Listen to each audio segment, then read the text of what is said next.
Good morning, children. Welcome to the science class. Last time, as you all remember, we started this new chapter, lesson 11, the Earth and its neighbors.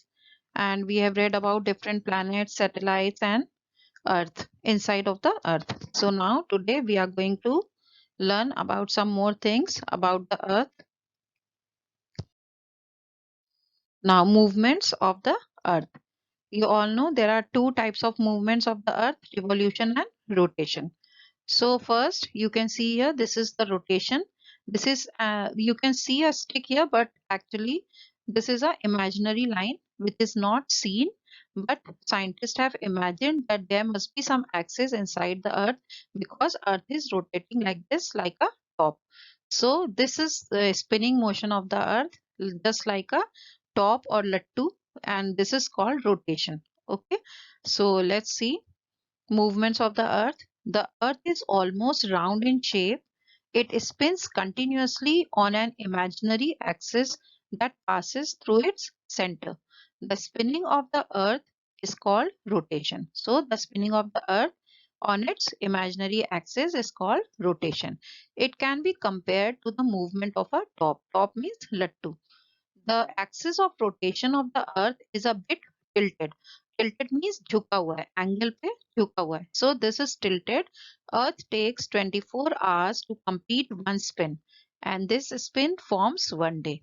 So it takes in whole one rotation like this, it takes 24 hours. That is why when this half earth is facing the sun, then there is day, and at the back there is night. Then again when this rotates, this comes in front and it has day and it has night. So the countries in front will have day and the other countries at the back will have night. The rotation of the earth causes day and night. This is important. You have to remember that what causes day and night on earth? The rotation of the earth.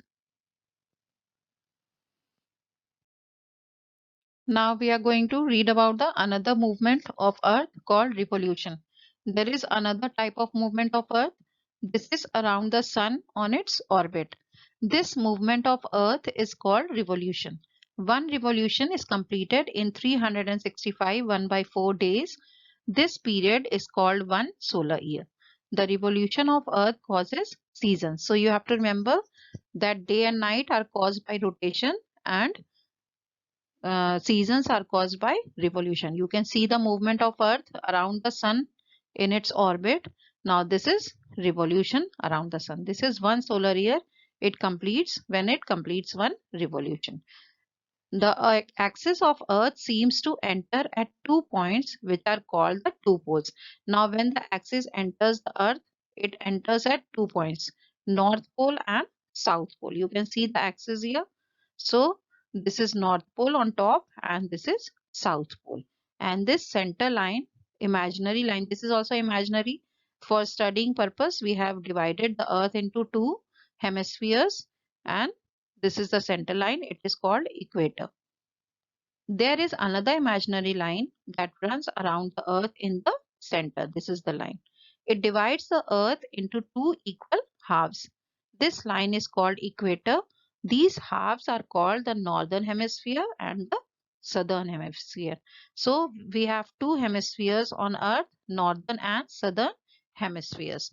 And this is the motion of the earth that is called revolution. Now, how the seasons are caused due to revolution, that we are going to see now. The earth has an imaginary axis on which it rotates. The axis is tilted. You can see the axis is tilted like this. The earth is tilted at an angle. Because of that only the seasons are caused. When the earth revolves around the sun, due to its tilt, both the hemispheres are not at the same distance from the sun.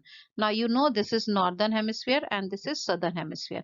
When the earth is tilted, then sometimes the northern hemisphere is towards the earth and southern is far. Other times, see now this side southern hemisphere is towards the sun and northern is away from the sun. So there will be cold and there will be winter and there will be summers. So in the same way, now you can see northern hemisphere is towards the sun and southern hemisphere is far away.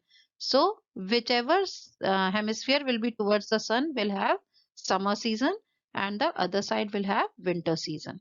This results in a difference of temperature and a difference in the length of day and night. This gives rise to the seasons spring, summer, autumn, and winter. So we see that seasons are caused due to the revolution of Earth, orbit being oval with shape, and the tilting of Earth on its axis. So you have to remember the two reasons for the seasons to be caused are revolution of the Earth around the sun and the tilting axis of the Earth is the cause of the seasons. For example, India lies in the northern hemisphere and Australia is in the southern hemisphere. When the southern hemisphere is towards the sun in December, it gets more sunshine. Therefore, Australia has summers. Whereas India lying in the northern hemisphere is away from the sun. You can see it is away from the sun, so it will have winter and it will have cold in December, cold season. And here in Australia, it will have summers in December. So just opposite seasons are caused due to the northern and southern hemispheres. I hope you have understood, children, that whichever hemisphere is towards the sun will have summer season and the other will have winter season. Okay, now in June, when northern hemisphere gets more sunshine, the countries there experience summers. So India is in northern hemisphere, so we will have summers in June. You all know that. Whereas the country in southern hemisphere are away from the sun and experience winters. So Australia will have winters in June and summers in December. They have opposite weather.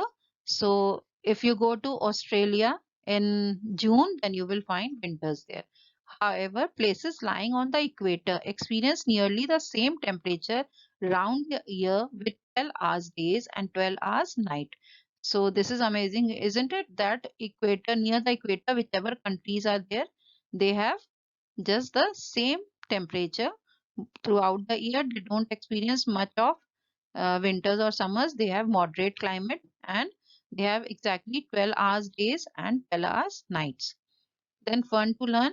We celebrate various festivals in various seasons and depending on the heavenly body.